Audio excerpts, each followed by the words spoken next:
Foreigner.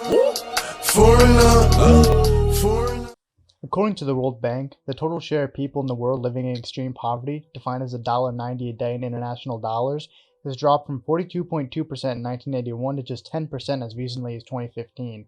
Despite this clear achievement, there are people such as Jason Hickel who deny the fact that poverty has decreased, despite all data showing that it has in fact gone down. In this video, we will be talking about the reduction in poverty globally, as well as the ways in which poverty has been going down. Extreme poverty is officially defined as $1.90 a day in international dollars. While this may seem like nothing, this is $1.90 in international dollars, meaning they are adjusted for price differences between countries as well as inflation. The way they got $1.90 is they determine what it takes in each country in order to sustain one adult, and they calculate that via consumption. So, in certain lower income countries, they calculate that you only need $1.90 a day to obtain food, water, etc. in order to sustain a single adult. For example, a Malawian family can live off $39 a month or around $1.30 a day. Despite this, people like Jason Hickel have contended with this definition of poverty, saying that it is too low and that it should be higher. While there are criticisms to be made of determining poverty via a poverty line, Hickel's argument against it is incorrect. He says that if you raise the poverty line to a level he sees as valid, which would be $7.40, then you would actually see an increase in poverty. This is factually incorrect. According to Our World in Data, even if the poverty line was above $10 a day, you would still see a decrease in poverty. In all fairness, there are legitimate critiques you can make of the poverty line, such as the fact that they could be misleading in showing actual gains made in people's standard of living. If someone's income increased from $1.70 a day to $1.89 a day, the poverty line of $1.90 a day would still have them in poverty and ignore the gains made. The best way we could see that is through income distribution graphs, like the one shown on screen. The answer to this question is simply no. The reduction in poverty is not solely due to China, as can be seen by this graph that shows the world poverty rate including and excluding China. A common argument is there has not been any material improvement to quality of life given to the people, simply an increased income. This would not be backed up by data. According to Our World in Data, a number of indicators such as water safety, sanitation, nourishment, and literacy have all greatly improved. The reduction in poverty can mainly be attributed to free trade and capitalism, as well as government intervention and forms of welfare in the developing countries that seek to add income to the pockets of poor people. The biggest drops in poverty have been in Latin America and Asia, where the addition of multinational firms employing people as well as developmental states have lifted people from poverty in these countries. This section we will be talking about generally about the positive effects of certain policies that have been helping the Global South and backing them up by evidence.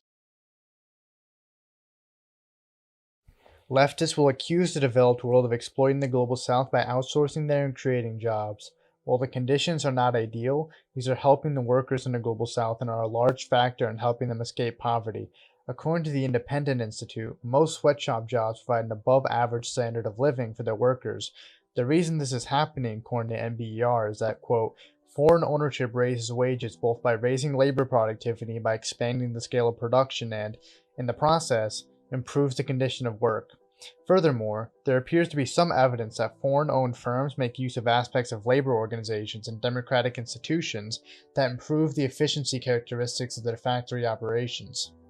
Many are also concerned about child labor practices in these countries. While I am against child labor, in the Global South, child labor bans have been shown to lead to worse results when it comes to household expenditure, consumption, calorie intake, and asset holdings, according to NBER.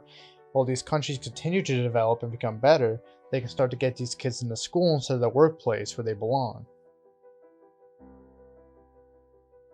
Another factor that has been reducing poverty, especially in the places that have had the greatest reductions in poverty, have been developmental states. A developmental state is characterized as having strong state intervention, as well as extensive regulation and planning.